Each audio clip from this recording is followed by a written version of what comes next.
Throughout the years on this channel, we've discussed executives, players, coaches, mascots, and more that have made an impact on the NBA, but none have been as great as Gregg Popovich.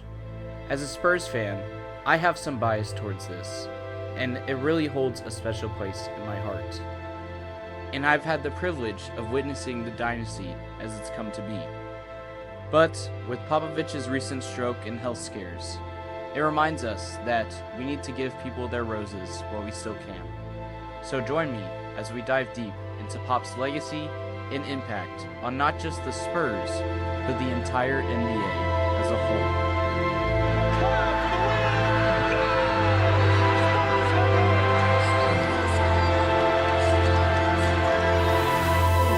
Pop, he's been like a father figure to me. He cares for us not only on a coaching level, but on a personal level. And to have someone like that in your corner, that means a whole lot. Tim Duncan and Gregg Popovich, not one, not two, not three, not four, but number 5. History is made. Gregg Popovich moves past Tom Nelson as the all-time winningest coach in NBA history. 1,336 regular season victories.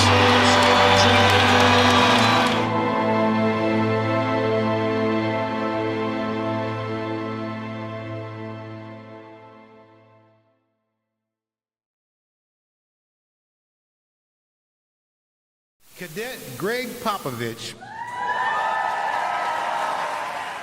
Popovich's journey already started differently than several run-of-the-mill coaches. Being born to a father that was both a steel mill worker and a World War II veteran, Popovich already understood the value of hard work, sacrifice, and brotherhood. Even still, Popovich was a cocky, arrogant teen, but not arrogant in a dumb way. Quite the opposite. Popovich was a bit of a smartass, but a lovable smartass, giving a glimpse into how he would be as an adult, you might say. No, Tony Parker, your floor leader tonight. Looks like you're struggling to score, just 18 points. Thank you very much. Gregg Popovich, 4 for 22 shooting so far on offense for you guys. What's the problem? Well, it didn't go in the hole. Well, Coach, defensively, you held Miami to 13 points that quarter, 7 turnovers, just 5 field goals. What was the key? I think they were looking at your suit. Hey, I'm just here so I don't get fined. With his academics, he was able to enlist in 1966 in one of the most difficult branches in the military, the Air Force. This experience helped to lay 2 foundations inside of him that would shape his idea of basketball. Those foundations being building on his pre-existing idea of brotherhood, as well as depth of talent on the international stage.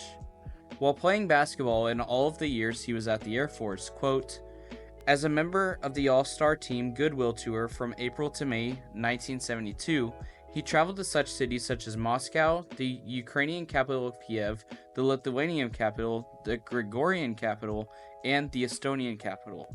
The opportunities I got in the military to travel with basketball really made me understand how much basketball is played around the world. How many good players there are, Popovich told the New York Times in 2005.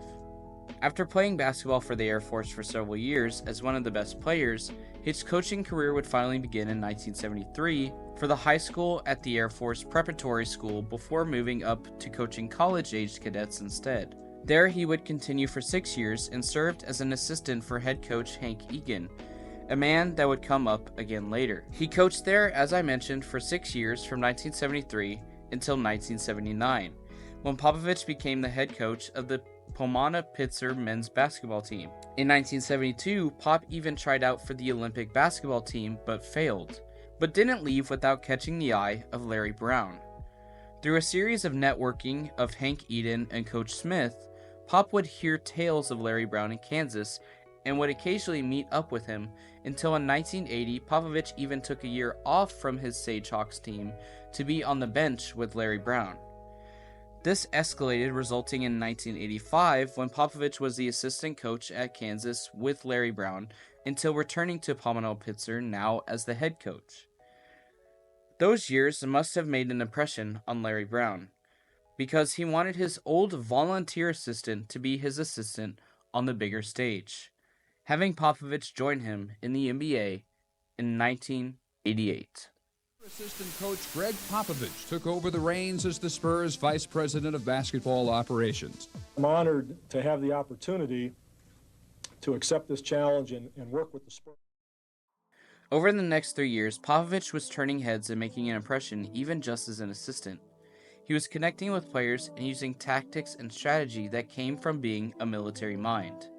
The franchise as a whole did well, with Larry Brown also there. The team won over 50 games for the next 3 seasons. That was until Larry Brown was fired in 1992 and went and joined the Clippers.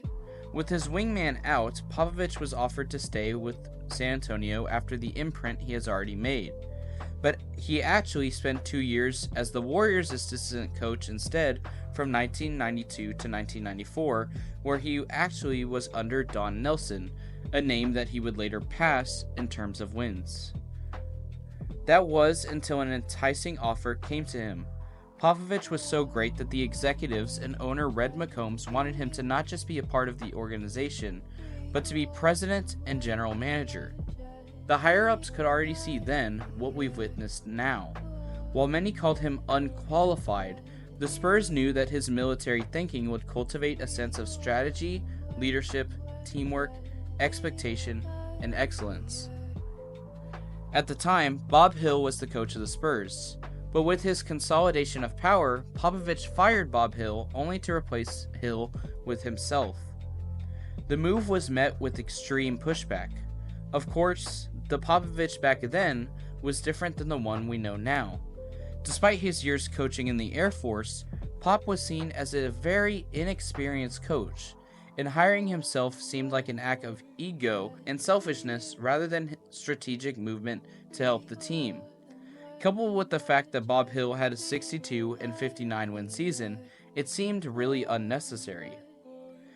Bob Hill at the start of the 1996-1997 season went 3-15 in his first 18 games before Pop replaced him, but the only reason why was due to David Robinson's injury, resulting in him only playing 6 games that season, further proven by the fact that Pop only went 17-47 to carry on the rest of the season. During this time, he would be reunited with Hank Egan again from his Air Force days, as well as have Mike Budenholzer as assistant coach. As a result of the poor seasons as well, the Spurs were awarded the number 1 pick, to which they selected the most memorable and important player to their franchise, Tim Duncan. With the first pick in the 1997 NBA draft, the San Antonio Spurs select Tim Duncan from Wake Forest University. The recruitment of Tim Duncan was an immediate benchmark for the franchise. The next several decades would come to shape that, and it would obviously be unfair of me to say that Popovich is the reason for the Spurs' success only. However, it is just as unfair to say that Tim Duncan or even the Big Three did it themselves. It boiled down to how the team gelled and meshed, which was largely orchestrated by Popovich. Don't worry, we'll talk a little bit about Tim and Pop maybe in another video. But now going back to when Pop hired himself as coach, Hill said that Pop had wanted to be coach for a while, and used those first 18 games as an opportunity to seize it. Players could even tell that Pop wanted to be coach, and it wasn't big of an adjustment for the players when he hired himself despite the public opinion, with players like Dominique Wilkins saying that Pop held people accountable and already carried a certain level of both respect and authority balanced within him by the time he was even coach. Again, Popovich did this much through his military experience. He knew how to lead and demand excellence at the same time, and importantly brew brotherhood. With the Spurs riddled with injuries for the first few years of his coaching, he made sure the bench's role wasn't diminished so that everyone knew the plays and were able to get it done in anyone's absence. Another great example of this again goes to Tim Duncan. With Robinson and Duncan playing similar positions, it could have easily caused discourse like we see on so many other teams. but instead, Popovich was able to convince them to play together and play off of each other rather than competing for minutes. While Hill was more of an offensive-focused coach, Popovich was more defensive, with the team soaring to the top of the league for defensive rating. Their offense only improved as they continued to share the ball around, another result that came as a factor of the fellowship he built amongst the team. As a result, the Spurs won their first championship in 1999, and not only that, nearly swept every single team that year and even kept the legendary Trailblazers under 80 points with their defense. Of that championship team would be Steve Kerr, another coach to add to Pop's tree, but we'll touch on that later. As the years went on, Popovich won 4 more championships and consistently stayed contenders with an over 50-win record for 20 years, and making the playoffs for 22 consecutive years as well. Now, while I could sit here and go through every single season and roster that he played against, I think the more important thing for a person of his magnitude would be to dive into why and how Popovich kept winning. Pop, he's been like a father figure to me. Spurs culture has often been discussed in the media, but what does it truly encompass? Is it about cowboys, rodeos, and HEBs, just like Texas, or is it something deeper than that? Spurs culture can be boiled down to values that might initially seem cheesy and corny, but years of success attest to their effectiveness. Spurs culture embodies heart, family, and dedication. Sometimes it even boils down to just the little things. With the team being a largely international team, especially before the global boom we saw now, Popovich took the time to learn 5 different languages to converse with the players in their native tongues. This act showed respect for where they are from, as he reportedly spoke to many different players in English, Serbian, Italian, and French, just to forge a connection that transcends the typical coach-player relationship. While many people argue to keep politics out of sports, Popovich believes otherwise. Whenever significant current events or historical moments intersect with the game, he seizes the opportunity to discuss these with the players. For instance, during an MLK Day game, he asked his players for their insights and thoughts on the situation. This practice demonstrated his genuine care for the players' perspectives, making them feel valued beyond their athletic abilities. Quote, "As the coach of the team, Popovich understands that it's his responsibility to connect with his players, to bring them into the Spurs culture, and to make sure that they have a strong relationship with him and the other players. One way he does this is by discussing matters outside of basketball. By talking about their interest and life off the court, he shows the players that he truly cares about them. This interest forms the foundation for a solid relationship." Assistant coach Ettore Messina wrote about Popovich's unique ability to balance his demanding nature with sincere care for everyone in the organization. Quote, "Coach Popovich has this rare ability to combine his demanding nature with the most sincere care for everyone in the organization. Players, management, coaches, doctors, physiotherapists, he cares about all of them. And that makes everyone proud to be part of the organization. This is family first, basketball club second." Popovich models creating connections with team members, the foundation of trust at the heart of team building. One of Popovich's cheat codes for building these connections is through his passion for food and wine. In another life, Popovich could have been a food critic. In an interview, when Pop was asked about his legacy, he quipped, "What's my legacy? Food and wine. Basketball is just a job." Popovich understands that by being a part of the team, much like in the military, it involves caring for the person next to you, fostering mutual relationships, and looking out for each other. The team dinners serve as a medium for initiating such bonds. By gathering the team outside the court in a relaxed setting, players reveal more about themselves and engage in deeper conversations. This tradition started with the Pomona team, where, quote, "his players soon found there'd always be an ample team meal awaiting them in the dining hall on game day." When traveling to food destinations like New Orleans or the Bay Area, They would share at least one memorable meal together. As ESPN notes, quote, one source to Popovich says it's a passion for him, but it's also a tool. In the NBA, the Gregg Popovich meal is the dining room where it happens, a riveting retreat through which the Spurs have forged a family culture that's the envy of the league. If you don't take it from Popovich, take it from the players. Danny Green said, quote, dinners help us have an understanding of each individual person, which brings us closer to each other, and, on the court, understand each other better. Pau Gasol continues, so we can have that time together.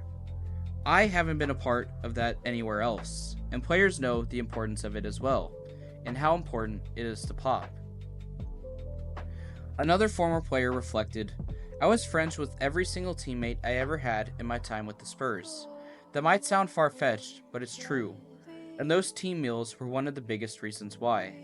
To take the time to slow down and truly dine with someone in this day and age, it's talking a 2 or 3 hour dinner.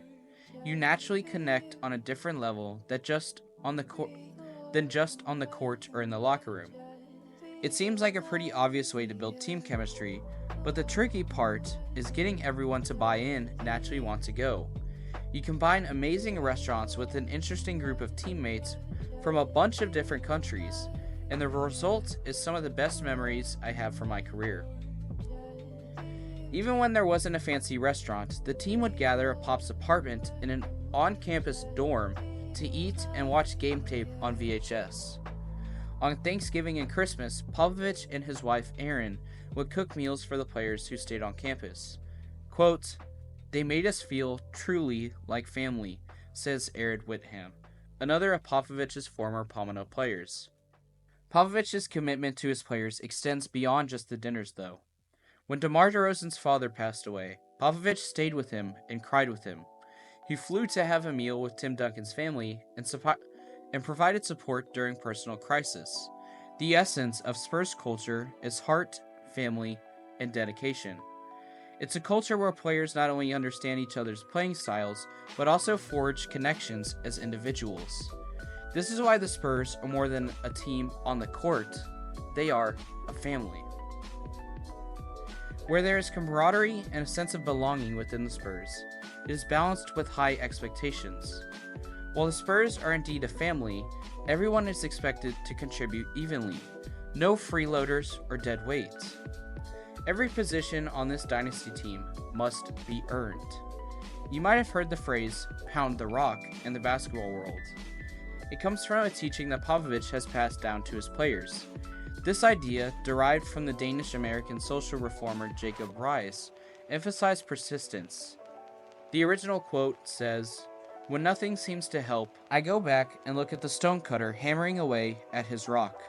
Perhaps 100 times without so much as a crack showing at it. Yet, at the 101st blow, it will split in two. And I know it was not that blow that did it, but all the ones before. The respect the team has built amongst each other carries a responsibility to perform at their best, expecting the same from others. While Popovich and the team care deeply about each other, he also demands the best from them. This can be tedious, as again Popovich often brings his military mindset into play. He believes in perfection through repetition, just as soldiers might have been asked to assemble and disassemble their rifles numerous times. Popovich insists the team practice the same fundamentals repeatedly until mastery is achieved. As Bruce Lee once said, you should fear not the man who practices 1,000 kicks once, but the man who practices one kick 1,000 times. According to Bleacher Report, quote, with other coaches, the tough, exacting style that Popovich has wears down players over time. But the reason he has been able to sustain success for 16 years and counting is because he blends his expert understanding with the human side. President Roosevelt's quote, people don't care how much you know until they know how much you care, aptly describes the relationship between the Spurs and their coach. It's not just what Popovich does that makes him successful, it's who he is. The way he's managed to weave together his expertise, demands, and genuine care into what has become expected of Spurs basketball. Evan Burke adds that players who understand the concept of we before me are more giving of themselves to a team. When a team is filled with players who prioritize team success over individual success, a team-first attitude permeates everything they do. He suggests that teams overloaded with talent often face internal conflict, but Popovich focuses on character as much as talent. Teams with players willing to sacrifice their personal accomplishments for the team create a supportive environment where coaches don't have to worry about individual complaints. Popovich is known for his hard coaching style, holding everyone on the team, from future Hall of Famers to bench players both, to the high performance standards. This accountability has set the foundation for much of the Spurs' success, helping the organization avoid complacency over 2 decades of championship-level play and allowing for honest communication with the players. This brutal honesty applies to anyone in the Spurs uniform, even all-time greats such as Tim Duncan. The culture behind the San Antonio Spurs is so profound that a writer by the name of Daniel Cole wrote a book called The Culture Code, and in it he talks about his experience with the U.S. Navy SEALs and how their brotherhood compares to Gregg Popovich and the San Antonio Spurs. Yes, that is correct. Spurs culture is so tightly knit that a military man compared it to the U.S. Navy SEALs. Daniel states that it breaks down to 3 philosophies or phrases that Pop conveys. Quote, the concept of using 3 belonging cues. You are part of this group is special, and this group has high standards, and I believe that you can reach those standards to create a high successful team. And he contributes this to Pop's military service in the Air Force, as we described in the previous section. Even Time magazine themselves agree, stating, deep down, every organization faces the same thorny problem. How do you get a bunch of individuals to combine into a single, selfless entity? How do you create buy-in, trust, and cooperation? Few organizations on the planet have solved that problem better than the San Antonio Spurs. Over the past 2 decades, they have achieved, at a celestial level, 5 championships, a .700 winning percentage, and 12 consecutive winning seasons, which makes the Spurs, sorry Patriots fans, America's most successful sports franchise. History is made. Gregg Popovich. So we've dived into Spurs culture and Popovich's time with the Spurs and his coaching before that. But what makes him truly stand out? Coaches like Pat Riley, Red Auerbach, and Phil Jackson also have multiple, if not more than Pop, championship rings. Yet, Popovich's legacy is distinct. Beyond having the most wins of any coach in history, Popovich has shaped the modern NBA in ways that extend far beyond just the court. With Popovich's coaching tree, his influence permeates every team.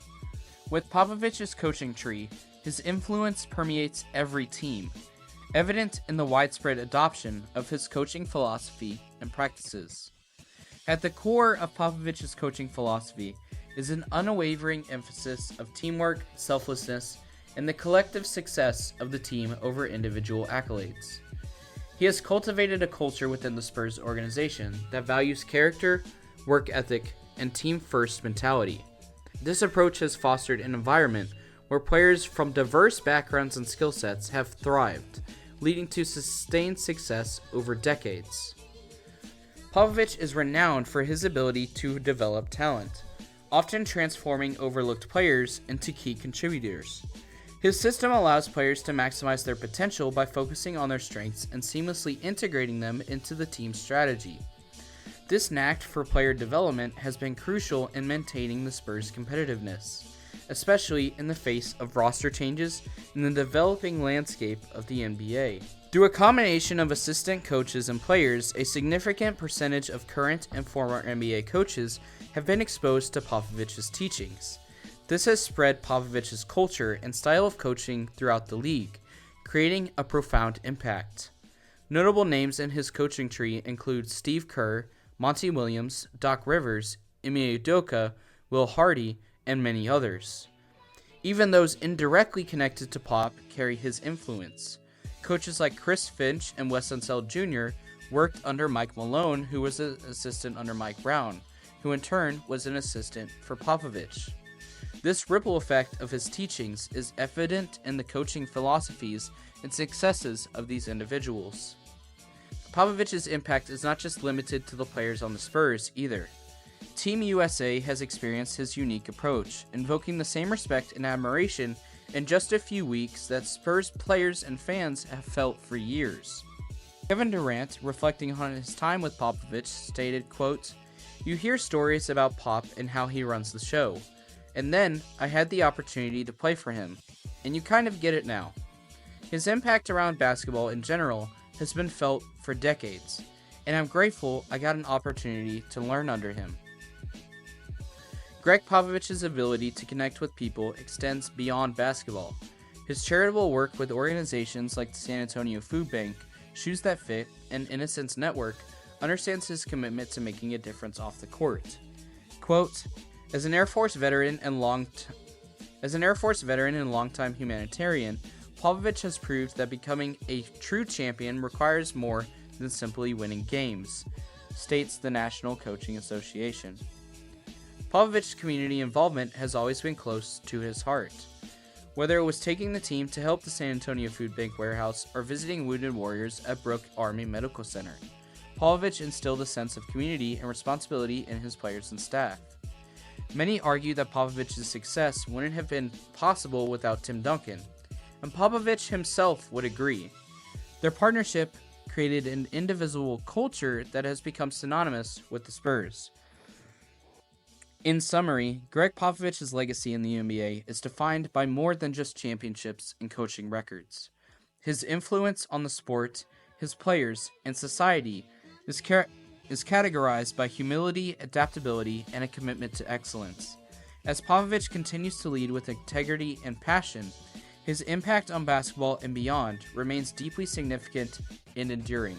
Fansided aptly summarizes this video and puts it, "It's a spiderweb that could never be fully untangled.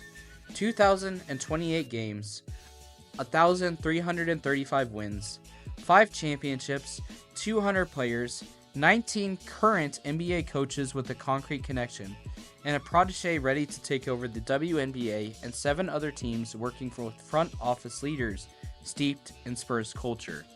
This is Gregg Popovich's legacy."